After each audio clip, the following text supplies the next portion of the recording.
mai le whengainga tuai o le tusi o Ruta i lona mata uku mua mua. Ai o le whai upo e sifuru ono, ma le whai upo e sifuru fitu. Aua e te finau i a te au, ina ia o tu ulafoa i a te oe, ia le mulimuli atu i a te oe. Awa o le mea e te alu iai, o te alu ai foi. O le mea e te nofo ai, o te nofo ai, e whai lo no mo no. Whai foi lo atua, mo atua. O le mea e te oti ai, o te oti ai, e tanu ai foi au. Ia whapea na faia e le ali i a te au, ma ia aopoopo iai. Pe āfai e tū eseina i tā ua maoe, i se tasi mea, se i vaganā le oti. O le tautinonga lea Ruta, i le tinao lana tane o Naomi. O le vaiaso atoa nei o lo whaaonga ina ai le tala ia Ruta, e whai matusi e au iai tusi whai tau o le vaiaso atoa mai le so se iau o le whai unga o le vaiaso. E umane la le vaiaso atoa pe a whai e tau mulimuli a tātou i tusi whai tau o le tusi whai tau aso. A le kalesia e tau ona umane le vaiaso o uma ona whai tau le tusi a Ruta. Ai ona o le mafuanga lea, o manatu ai mo le launga i le nei tae au. O le a mua na whamatala le tala ia Ruta. Ia o na soso ai lea ma ia o onga whale nganga o le tala mo tātou. Whapea le tala o le tangata e suafa ia Elimeleka, malona toa lua o Naomi. O se urungali Israelu i totonu o Beteleema. Toa lua le la whanau tama, o le tama o Maalona, ma le tama o Kiliona. Whapea la le tala ua tupu le onge i totonu o Israelu. Ma totono o Beteleema le nofoanga lea no nofo ai le urungali leo Elimeleka manao ma la whanau. E lau tupu le onge o mafua ai o na o i Moapi. E se ia samo ai se lumanai o le ainga ia ona ua tele le onge i totono o Beteleema. Wo la le ungali le mala fana tama ye to luo malona mkiliona. Ia maua fai eite to luo tama ye to tono Moapi. O Moapi o nu ese tusa male vaai fa Israel. E leo se vaenga o Israel. O le nu ese e ta ua e tangata Israel o nu ese. E lau no nofo ai le ungali lea. Ma wai na whaita i toa lua o malona ma kiliona i to tonu o Moapi. Ma ua no nofo la ia tama ia i teine Moapi. O le tasi o tamaitai o Repa. Ia le tasi o tamaitai o Ruta. O le Ruta la na leo whaingoa ai le tusi leo Ruta. Ia ona whautua lea e Naomi a taitoa lua ia o lana whanau tama leo o maliliu o Maalona ma Kiliona. E oe to e sueni o la taitoa lua i to tonu o Moapi. A wao ia o Matua. E le to e maua foi nisi whanau tama. E ono whaima o la taitoa lua. Ai sili ai ona toe foi la ua a inga o la ua e toe saili ai ni o la taitolua. Ia ona talia le o repa le whautuanga Naomi maua toe foi o repa ia. A le teine la le o Ruta o ia le e ona le tau tinonga lea ua au mai tono le tala. Ua whai atu lana tala i Naomi le tinao lana tane. Aua e te finau ia te au na ia utu ulafoa ia te oe. Ia le mulimuli atu ia te oe. O wao le me te alu iai o te alu ai foi. O le me te nofo ai o te nofo ai. E whailo nu e whailo atua mo atua. O le me te oti ai o te oti ai. E tanu ai foi au. Ia whapea ona faia e le li ia te au. Ma ia aopoopo iai. Pea faia tu eseina i ta ua maoe i se tasi mea se vaganā le oti. Ia, opu ia o le tau tinonga a Ruta i Naomi. Apea la le tala mo le whaua wina o le tala. Pea faia le maua sau awanoa e te whaitaua ia o i le tala i nei vai aso. Ia ona lava leo lau whamatalanga e whai ma whamatalanga e te nofo maoe nei vai aso. Apea leo le tala.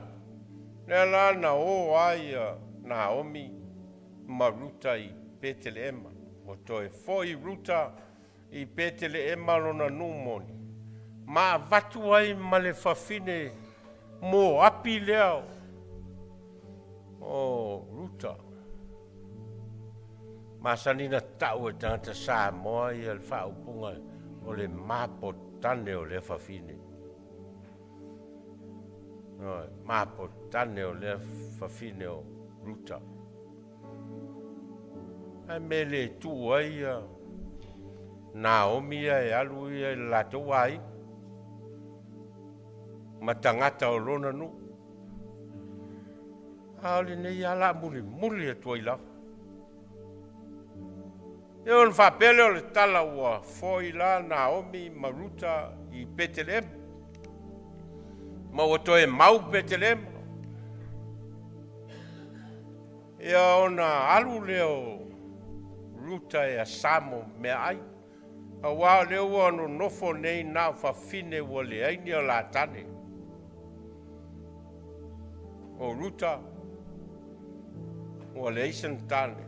Ao Naomi. E on tā ua e le tuspaia.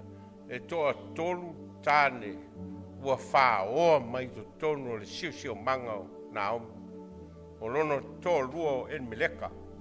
Ma lana whana utama leo ma lona ma kiliona.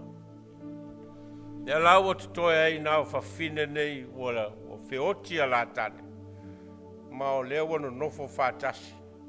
Ne la ua alu i Ruta e sa ili se mea ai mo la ua ma Naomi. O na alu lea i le whatoanga le tangata i ngoi a poasa. A pel whamtalanga o poasa. O le tangata o le ainga o Emileka le to lua o Naomi. A si tangata e alua ia ma mauoa i tonu o Betelema e whaifoi la na whatoanga. Nā luai leo Ruta e samo ai i le whatoanga lea.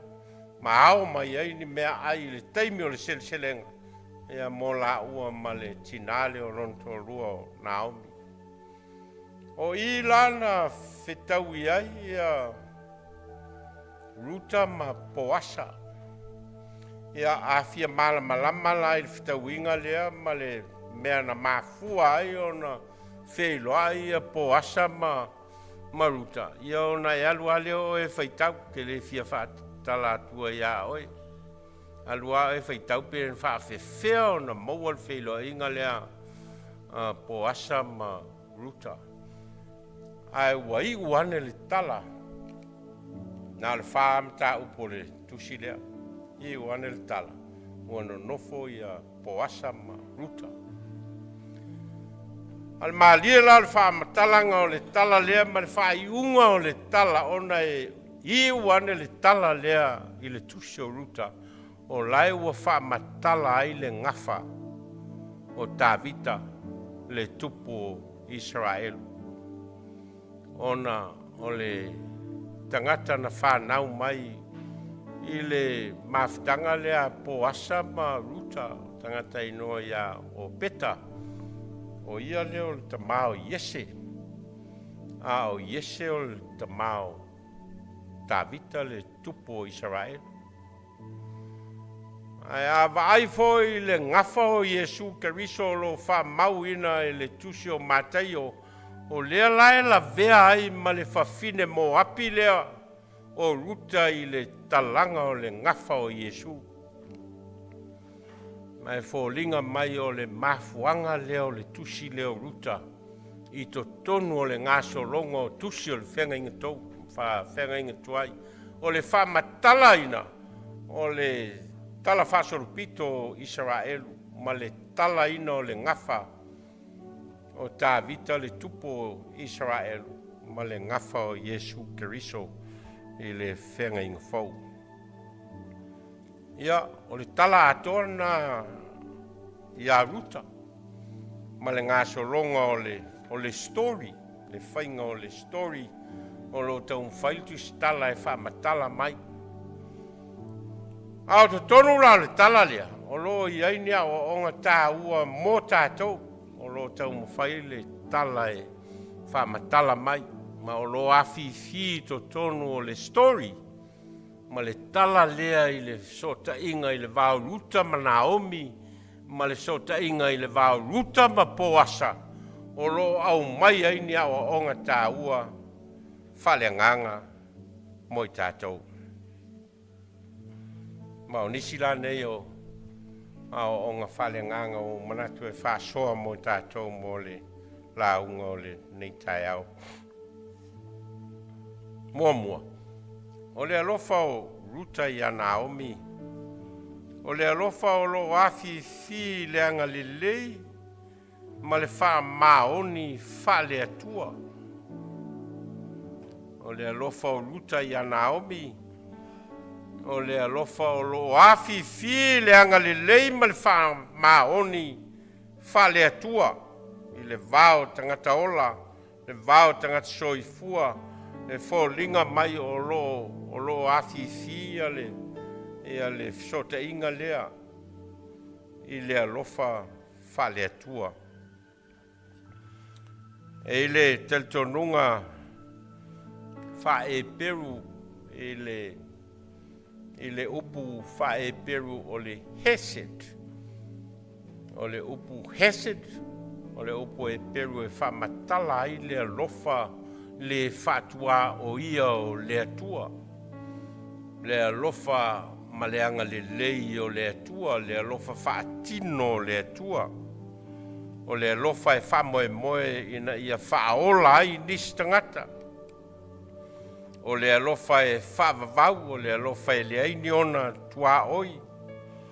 O le alofa e whaasafua lo naanga le lei mo isi tangata. O le alofa ma leanga le lei e tū mau e whaavavau. O le alofa ma leanga le lei e le na o upu e whaalele. Ai o le anga le lei e whaatino e iai ona ata vaia. E iai ona taunu unga. O le alofa ma le anga le lei e iai ona ata vaia ma ona whaatinonga i le vao tangata ola. Ma o le alofa foi lea na whaalia e le Atua i a Israel o le wingala lea o le upu lea o le Hesed i le ngana e peru. Mai fōlinga mai o le tala i a Ruta. Ma le vao whawhine ia e tōrua. O lo tau wha matala ai ini upu wha tangata ola. Le alofa lea o le Atua. Ma o lea e o lo manino i le whainga e Ruta o lana tau tinonga i a Naomi. Aua e te finau i a te au. Ina ia o tu ulafoa i a te oe. Ia le mulimuli atu i a te oe. Wā o le mea te alu ai, o te alu ai foi. O le mea te nofo ai, o te nofo ai foi. E whai lo nu, mo nu e whai lo atua, mo atua. O le mea te oti ai, o te oti ai. Tanu ai foi au. Ia whapeo na faia e le li a te au. Ma ia aopoopo iai. Pe āfai e tu eseina i tā ua maoe. I se tasi mea se i vaganā i le oti. O se tautinonga e le ngata i lo loto le whainga o whaupunga e whamatala ai. A o se tautinonga e sau mai to tonu o le loto ma le nganga o le tangata ua sauni e tu mea uma. Ai whaatino le alofa maleanga le lei. O sauni e tu ualo na nu. Tu ualo na ainga. Tu on tangata. Ai mulimuli se ia tau le oti. Ile whengainga leo ua osi.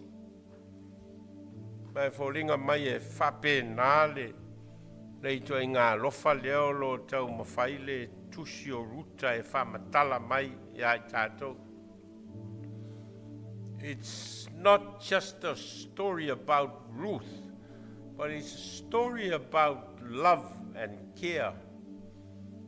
O le lofa o te ngata. O lo loto lotoi i lona talitonunga i le atua. O mauti noa le lei e Ruta le atua lea o lo talitonu i ai a tangata Israelu o le atua alofa ma le atua anga le lei. Ma o lea fau o talitonu o le atua lea o le a mulimuli ai. Ma o lea o tau tino ai lana whamatalanga. A tonu e mwhai aona toi maua se to lua o Ruta i te tonu lava o lona nu i Moapi. A e leo le wha moe lea o le sailinga o sona to lua. E leo le wha moe o le sailinga o Santane.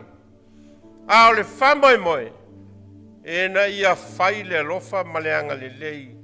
I le whawhine leo ua whaoa mea uma mailona o langa o Naomi. Whaoa le tō lua, whaoa matane tō lua o malona makiliona. Nea lawa la ngona e Ruta le itu ai ngā lofa lea o le hesed. O le alofa e le whātua au ia.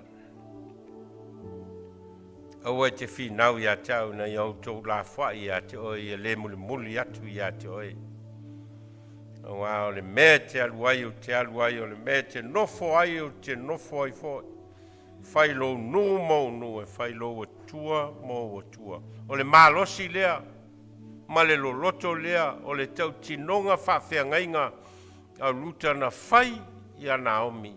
Lea o lo afi tutono le tala lea. Ma le au o lo tau ma whailu tu stala au mai mo tātou. Ma le whitalainga a Iesu i ona so. E le sili lava le alofa o se tasi le nei alofa. Ia tu ina atu e se tasi lo na ola e suyai ana wo. O le tue ngā alofa lea o lo tau ma whaile tusi o Ruta e whamatala mai ia i tātou. Ea o ngalo na lua o lo i tono le tala lea. O le tala ia Naomi Maruta o le tala e whamausalia i le fina ngalo o le atua. Ina ia whaatino le alofa i whawhine uoti a lātou tāne. Stasi leo vaenga i tono o onga o le whenga inga tuai. Na whaia le atua i lona nua o Israelu. Pe ao ina nofo ia nu o kanana. Ma faia latou whātoanga, ma whaua latou whale. O na whātonu le atua tangata Israelu. Ao ina sele o tau whātoanga. Aua nei sele ina uma mea uma. Aia whato toe ni fua o tō whatoanga mō tangata matatiwa ma whawhine ua oti a lātou tāne. O lo manino le leile vaenga leo tangata. O lo nau le tua i lana whatonunga i a Israelu ina ia tausia. O whawhine ua oti a lātou tāne. Tā ua le whina ngalo le tua le vaenga lea.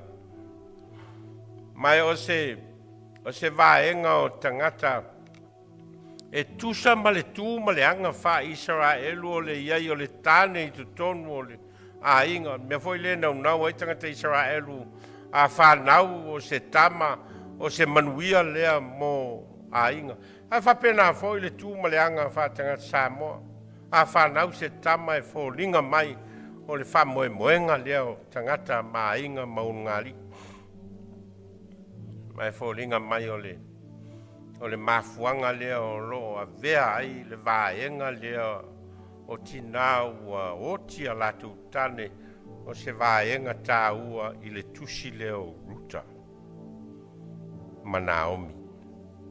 Ono whawhine o mai e tōlu o whawhine ua whaoa ma wale ai le malo si anga e whamoe moe i ai le tamau a inga o le ola o le tina ma le tamai tai o lana tāne.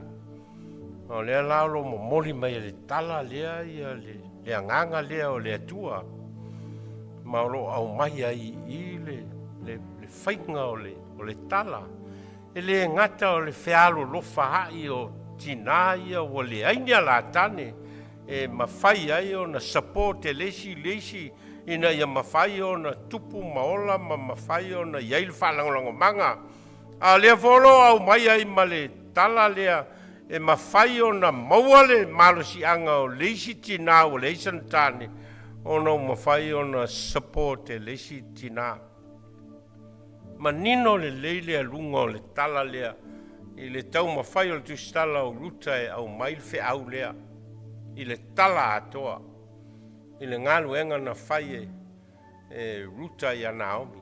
Ai mai se foi o le ngaluenga na whai e Naomi a Ruta a whai tau le tala ma whautuanga uma Naomi na whai a Ruta na ala i na mafua na maua le sota inga i le vau Ruta ma poasa ma nei a le whainga voi leo le tala mo meo whautuanga whatina voi leo lai whai leisi tina ina ia maua ison to rua li li. A lai to tono le tala lea ia le sota inga lea whautua ai a leisi tina. Ma nei a le vaenga leo le tala. Mai e iai i to tono le sio manga o tātou, e le ngata o sio manga o tangata Israelu, wa pena foi, tātou sio manga wha kerisiano, e mawhai ai o na tu ua le tina, ua oti na tane au noa ma se wha lango manga. A lea lao lo i le tala le ia Ruta, ia se fe au tā ua. Ina wa tusi Paulo i lona tali whaleanganga o Timoteo. O na ave ai lea i Paulo i a Timoteo lana whautuanga whapitoa lava. Ina ia mawhai o na vaai a Timoteo i awala e whesosoni ai i a le community. I tina uoti a la tautane. Ma o lo mauala i le tusi lea Paulo i lona tali whaleanganga o Timoteo. Ma o lo iei whaupunga whapea. I awa i whawhine uoti o la tautane. O e wau sange lava. A le uoti lana tane wau sange ma ua tuua tō tasi. Ua whamoe ia i le atua ma tu maupea i le whaatonga ma le tatalo i le pō atoa ma le au. Olo au mai e Paulo le whamoe leo le tina o le isan tane o le whamoe le atua. Wha moe ia I le atua matu mau pea I le whaatonga ma le tatalo I le poa atua ma le au. O Ruta Manatu o whawhine ua oti a la tane. Āfai tau la le tala lea mai le itu le nā o le vaai whawhine ua oti lan tane ma le mea o lo whausia ai le whiau o lo o mai. O lo manino le lei. Le alofa ma le anga le lei o le atua. Naomi to tolu tane o lo ta ua le tusin tate uwhaitau ina to tolu tane o leo toi ai. O lo nto luo o Epimeleka ma lana whanau o Malona ma Kiliona. Lea lao lo au mai tono le tala le au wala e mawhai ona. Ona support ai le tina lea. Whapena foi la ma le au wala o lo au mai le tala. E support ai foi a Ruta ma lona avea o le aison to lua. Ia, mana ia le whaasolo atu na tau pulona lua, ma na tau pulona tolu, ma na tau pulona wha. Ia, le whilo inga le vao Ruta ma poasa, ma vea I la ua o se unu ngā li. Ia ua tupu mai ai le ngafa o le whanau mai o tāvita le tupu o Israelu. Ia ma le whanau mai o Yesu Keriso le tupu o tupu. La onga lon tolu o lo tau mwhaili tusi leo Ruta e whamatala mai mo tātou. O lea o onga e whapea e tatala mai e le atua lo nā alofa tū noa mo tangata uma.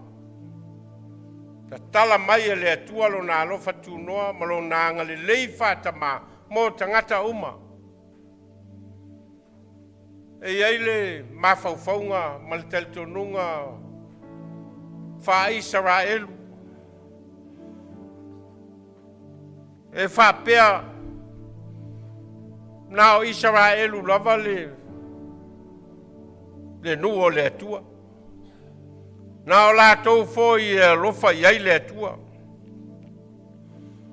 Nā o lātou fōi e iai le fisota inga ma le atua. O le talitonunga leo tangata Israelu. E o mai nei a o loto lotoi le mawhauwhaunga nā I tono tangata Israelu. Nā o lātou lava e iai le mea tau o le special relationship ma le atua. Maua la I a Israelu le mawhauwhaunga, ma le mawhauwhaunga nā lea na tupu I le tala ia Iona, nā la Iona le alu Iona ni neva I na Vailaau le atua ia Iona e alu e mo moli le whiau I ni neva a e sola ia Iona I tāsesa a e wale alu I ni neva. Ona o le talitonunga lea wha Israelu I mea neua o le whiau le atua I tangata ni neva ma whalongo I ai ma salamo ai ma I uai na li liu le toa sao le atua mo lātou. Ona wha sao ina leo I lātou ma le mea nana tupu I le tala lea I aiona. E ila le mawhauwhaunga whapena wha Israelu. Me o le mawhauwhaunga manatu whapito nā o lātou lava o le whānaua apea amo. Lena whai Yesu le whaupunga moi le ma whai ana o whai atu I maane e na I a vea I lātou ma whānaua apea amo. Tala la lea I a Ruta o le tala o lo manino le lei. E te ena ai le mawhauwhaunga lea wha Israelu a mea o lātou lava o le no filfilia o le atua. A sisila la I le whainga e Ruta o le whaupunga leo a vea Matua wha matala ai. Le so tanga leo Ruta ma le atua. Ma le avea o Ruta ma whawhine o Israelu. Ina ua talitonu Ruta I le atua. Ma mafua ai o na alu e tau mulimuli I a Naomi. Ma na whai ai whaupunga ia. O le mea te alu iai, o te alu ai foi. O le mea te nofo ai, o te nofo ai foi. Failo nu, mo nu. Failo o tua, mo o tua. O le mea te oti ai, o te oti ai foi, e tanu ai foi au. Fo ringa mai o le, o lo au mai e le tusi o Ruta. E le ona wa taua oe o se Israel. Ona fa apea ai leo le alofa tu noa o le atua ua mawhai ai o na vea oe o se tangata ua amana ia e le atua o na oe le tangata Israel. A le alaua mai le tala le ia Ruta. E le ai. E mawhai au na vea se tangata ma tangata alofa ngia e le atua. Ina oe fatua tua i le atua. Malona alofa tu noa mai mo i tātou. Tala la lea ia Ruta o lo afifi ai le awa onga lea. Na i loa lava e Ruta. O lona mulimuli ia nao. Ma lona tali tonu i le atua o nao. O ie mawai manuia mo ia. O lea lana wha manuia ina lava e le atua ia Ruta. Ma vea. Ma se tasi o tina. O tina e toa lima o lo la vea i to tonu o le whamatalaina o le ngafa o Yesu Keriso. O lo manino ne lei e le tū langa o Ruta i to tonu o le ngafa lea. Tusi nā mana ia pe au ina whaitau, ma malama lama le lei tātou i le whea au o lo au mai. Tusi le ia Ruta. Ma te tono foi o wheau au mai mo tātou e tusa ma le alofa tu noa o le atua. Ma lona anga le lei mo tangata uma. Ma lona anga le lei whapitoa i tangata ua whamativa ina wha le tamau a inga. Ma ua le aini me tua iai o lato wola e peo tina ua oti a lato tana. O lo manino i tono le tala lea i Ruta le wheau o lo mamoli mai mo tātou. Tal tono fo le anga le lei leo le atua e ala ia Yesu Keriso. Na te le whātua o ia ai ni mea. Ai na te alofa mai ai mo i tātou uma. Wao le mea te alu iai o te alu ai. O le mea te nofo ai e te nofo ai. Whailo no mo no. Whailo atua mo atua. Heo tātou te tālu. Wai ao mai moi mātou, i la mātou whaitau i au a fionga, mai e whetalai mai ai mātou i winga lo loto. Taitaina ai o mātou wola, taitaina ai lau whiau ma lau ngā luenga, whātonu tonu ai la mātou savali ma o mātou wala. Ina wa e whetalai mai moi mātou. I ao mai lo nganga, i a mātou lo na whai. Me ia vea mavi inga ia te o no lo swafa Yesu. Amen.